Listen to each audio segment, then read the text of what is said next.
Hello and welcome back to the Supersensible Steve Show. I'm Supersensible Steve, and this week we will start to talk about paranormal investigations and the equipment used. This one will be handy for those of you who are thinking about your first ghost hunt but not quite sure what to expect. One of the most common pieces of equipment used is an EMF meter. There are loads of different types, including the famous K2. But first, what does an EMF meter actually do, and why is it associated with the paranormal? Electromagnetic fields are all around us, both natural and man-made. The sun has been pumping out electromagnetic radiation for billions of years, and we can most easily sense that in the form of visible light.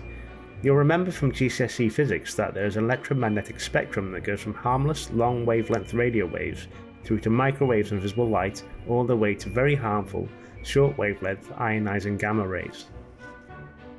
Our mobile phones that we have in our pocket or hands every waking hour of the day communicate via electromagnetic waves. Now that we're moving to 5G, the fifth generation of wireless communication technologies that has a shorter wavelength to carry more data, we're starting to see stories in the news regarding potential health hazards of shorter wave electromagnetic radiation being emitted from 5G towers. The number of 5G towers popping up around the country seems dramatic, but that is down to the short wavelengths finding it more difficult to travel a long distance or through objects. Now that will be important for us later on. And for the record, 5G is still in the radio wave band and is far less energetic than visible light. Please stop setting 5G masts on fire. I could probably do a whole video on electromagnetic radiation, but that's not what we're here for.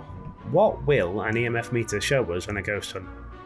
The theory is that when a spirit attempts to manifest itself, it draws upon the available electromagnetic energy around it, causing a localized spike in the area.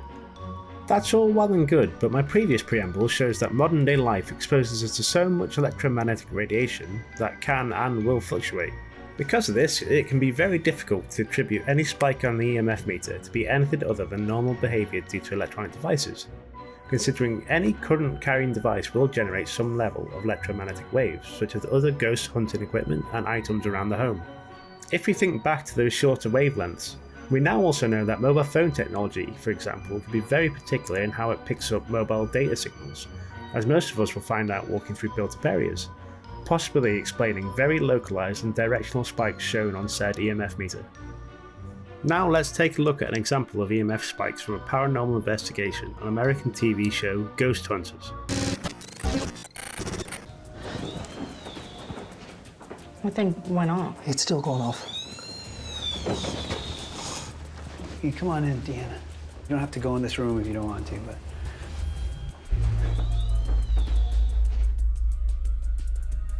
It feels really heavy in here.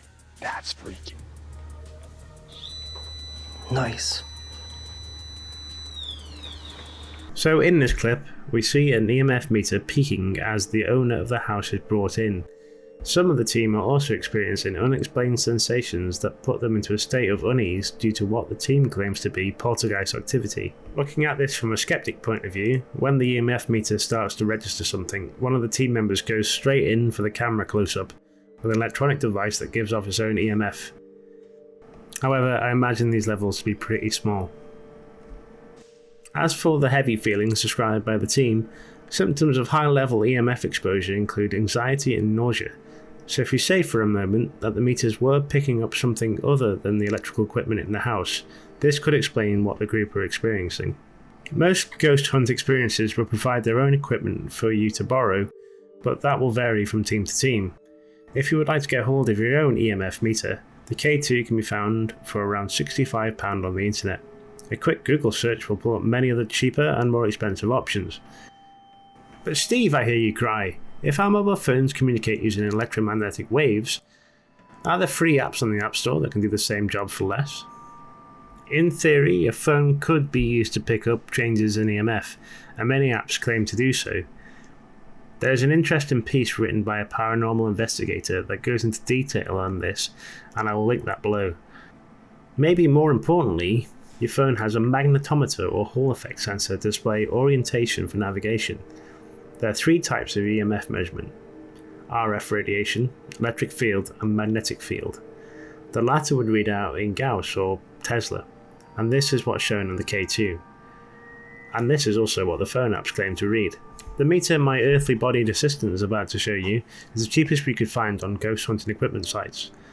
Please remember this isn't an apples to apples comparison, but they both claim to detect ghosts, so let's just have a play. Okay, so what we have here are two bottom of the range EMF meters. The one on the right is measuring it in volts per meter, the one on the left is reading in milligauss or microtesla. You can't really get any cheaper than the one on the right. The one on the left I'd say is a little bit better, so that's actually got a backlit screen, and it also shows temperature.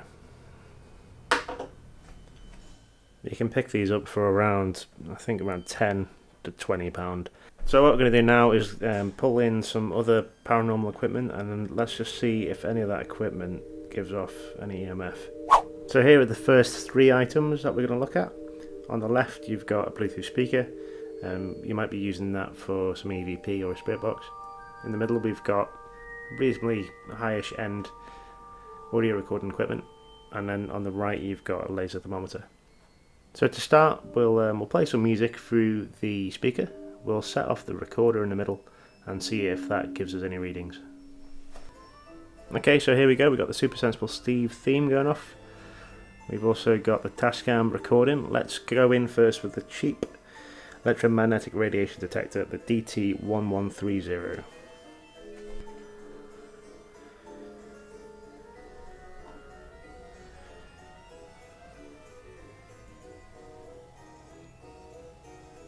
Okay, nothing going on there. So now we were looking at the KK Moon AS1392. This is the one that was looking at microtesla.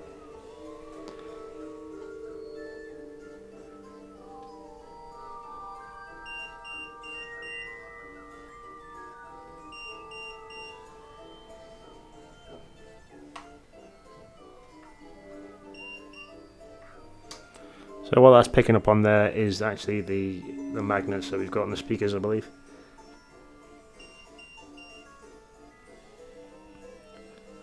But you have to be pretty close for this thing to be set off.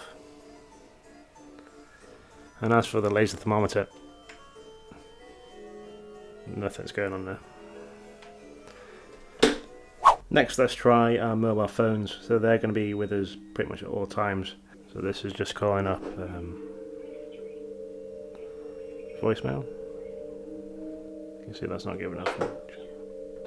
On the milligauss, and then on the electronic field, that was the milligauss going off there, sorry. So again, it's pretty clean. So what about these phone apps then? Let's go and find something that's giving out a lot of EMF, and let's do a back-to-back comparison. So you now join me at the grubby old mains breaker box. Let's go in with the volts per meter. You can already see it's going off. That's quite clear. Now for the milligauss or the microtesla. You're having to get pretty close on that one, but we're still recognising something. Obviously measuring different units there. So I've downloaded quite a few EMF meters off the App Store. Most of them are absolutely rubbish. These ones here are a little bit better. Let's see what we get with. It's called EMF detector, and it measures microtesla. So 47. You do get some sort of difference there.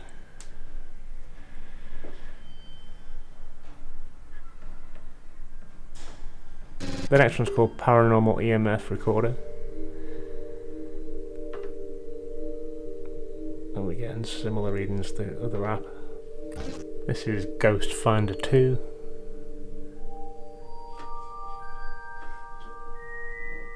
That actually does nothing. And then finally we have EMF Ghost Scan, which looks pretty cool, but not sure it's doing anything. Let me get a little peek there. So what have we found out today? To get anything meaningful from the use of an EMF meter during a paranormal investigation, a baseline must be measured before you start. And by that I mean you should be going around the whole building or area looking for what is normal in that location. Also, be mindful of your own electronic devices. Not all EMF meters do the same thing, so know what you're buying. Speak to your local ghost hunting community and avoid buying knockoff units. Ghost hunting apps can detect magnetic fields by using your onboard hardware, but it's not clear what the app's doing with the data from your magnetometer.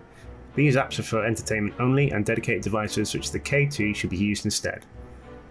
Last but not least, have fun out there. The more you know about your equipment, the more exciting it will be when you find something that is truly unexplainable. That's all for today's show. If you have any questions, why not comment below, and I'll see you next time.